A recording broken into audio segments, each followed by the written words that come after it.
chaka netaro yumuraibwense ya Kenya Muske William Ruto oyuara sorgongoriga na ndimona se county ya Kisii na chika ukomanya na chikonya kobaga kuri nkwana ya igo chia sense ngaki chinde chonsi go chakera boniga kurinde chinga kichama pema niganya kobaga gotwara etaro yogo sangana bananchi asubo gatagati bomochobo songo asanya kobaga kobagandia obusega kobagandia amagandiganio arama yayo kwariganio mwako moya 2025 na bogo nyara kobaga kubaboria bananchi kurwase chinseme chiga banyare koba abatoero na ko serikali ya iri bagari go chakoni kya goikrania mange aso mwako moya 2025 asa bagario kwarigania higati yabarai na boyuga babwatani kurwa sorongoriga sensemeria ya state lojobo tukobwarero hasara chikubatoka enkwana ya bene mulikito dani lontiri na bwateria etare yayo gosangana baninchi asubu katagatu mu chobo songo tigatura tegera chinkwana chayo muraiwense.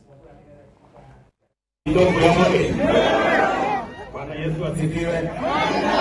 Bas, mimi nimeingia hapa kwenu katika eve ya New Year, na nilisema ya kwamba kama Wakenya tutaruka mwaka hapa Kisii for the first time. Kuruka mwaka itafanyika hapa Kisii, na nimekuja hapa kuungana na nyinyi watu wa Kisii, viongozi wenu, makanisa na wale wengine wote, tukimshukuru Mungu kwa yale yote umetufanyia mwaka uliopita, na pia tukimuomba tusaidie katika mwaka unaokuja.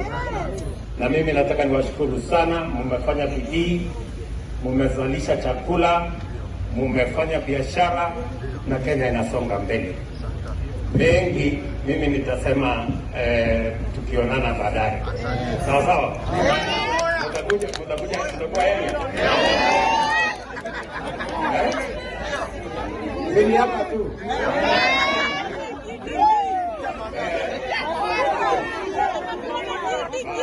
Mimi nitapanga, alafu mtakuja tusukumane pamoja. Ule mjamaa wa bodaboda anasema anataka bodaboda wanataka wakuje. Bas, otherwise nimefurahi sana kufika Kisii. Mimi nitakuwa hapa na nyinyi, mtalala hapa, kesho nitakuwa hapa, alafu tutapangana. Kwa hivyo asante sana, Nyasaye hapa seseni. Tuko na mjumbe wetu bwana